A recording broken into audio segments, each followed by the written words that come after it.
നമസ്കാരം. ആനന്ദ് ന്യൂസിലേക്ക് സ്വാഗതം. മഹാരാഷ്ട്ര മുഖ്യമന്ത്രിയെ വിലസിയിരുന്ന പാവം ഏക്നാഥ് ഷിൻഡെ ഇപ്പോൾ ഉപമുഖ്യമന്ത്രിയെ സത്യപ്രതിജ്ഞ ചെയ്തതിന് പിന്നാലെ ഒരു വിവാദവും ഒപ്പം കൂടിയിട്ടുണ്ട്. ഷിൻഡെയുടെ ആ ഉപമുഖ്യമന്ത്രി സ്ഥാനവും MLA സ്ഥാനവും റദ്ദു ചെയ്യണമെന്നാവശ്യപ്പെട്ട് കോടതിയെ സമീപിക്കാൻ ഒരുങ്ങുകയാണ് പ്രതിപക്ഷം. ഷിൻഡെയുടെ സത്യപ്രതിജ്ഞ വരെ അസാധുവായി കണക്കാക്കണമെന്നാണ് ഇപ്പോൾ ഉയർന്ന ആവശ്യം. കാരണം എന്തെന്നല്ലേ, സത്യപ്രതിജ്ഞാ ചടങ്ങിൽ ഇതുവരെ സംഭവിക്കാത്ത ക്രമക്കേടുകളും ചട്ടലംഘനങ്ങളും ഷിൻഡെ നടത്തിയെന്നത് ദേവേന്ദ്ര ഫഡ്നവിസ് സർക്കാരിൻ്റെ ആദ്യ തലവേദനയായി.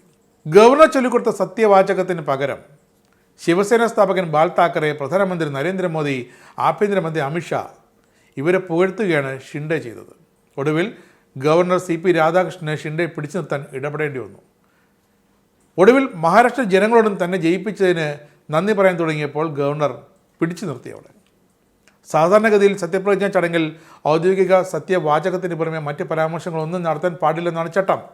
അതിനെ അനുവദിക്കുകയുമില്ല. എന്നാൽ ഷിൻഡെയുടെ സത്യപ്രതിജ്ഞയിൽ ആ ചട്ടം പാലിക്കപ്പെട്ടിട്ടില്ല. അറിവില്ലാത്തത് കൊണ്ടുമല്ല, ഒരല്പം മോദി അമിത്ഷാ സ്നേഹം കൂടിപ്പോയി.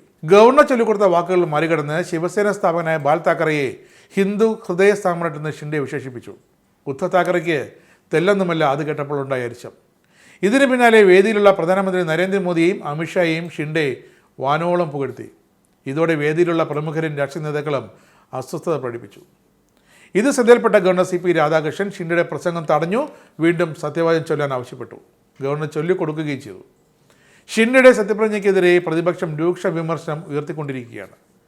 മുഖ്യമന്ത്രി പദം കിട്ടാത്തതിൽ മനോവിഷമത്തിലായ ഷിൻഡെ BJP കേന്ദ്ര ഘടകത്തിൻ്റെ അന്തിമ ശാസനയ്ക്കൊടുവിലാണ് ഭരണമുന്നണിയിൽ തുടരുവാനും ഉപമുഖ്യമന്ത്രി സ്ഥാനം ഏറ്റെടുക്കാനും സമ്മതം മൂളിയത്. BJPക്കൊപ്പം NCP അജിത് പവാർ പക്ഷം കൂടി ചേരുമ്പോൾ സർക്കാരിന് ധൈര്യത്തോടെ മുന്നോട്ട് പോകാം, അതിലധികം ഭൂരിപക്ഷമുണ്ടെന്നിരിക്കെ താല്പര്യമുണ്ടെങ്കിൽ സർക്കാരിൽ ചേർന്നാൽ മതിയെന്നായിരുന്നു ഇത്തവണ ശിവസേനയെ പിളർത്തി വന്ന ഏക്നാഥ് ഷിൻഡെയോട് BJP കേന്ദ്ര ഘടകം പറഞ്ഞത്.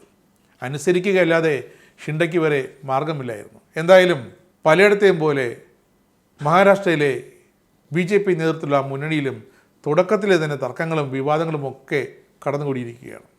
എത്ര കാലം മഹാരാഷ്ട്രയിൽ ഷിൻഡെ ദേവേന്ദ്ര ഫഡ്നവിസ് സർക്കാരിനെ ഭരിക്കാൻ അനുവദിക്കുമെന്നതാണ് ഇപ്പോഴത്തെ ചോദ്യം.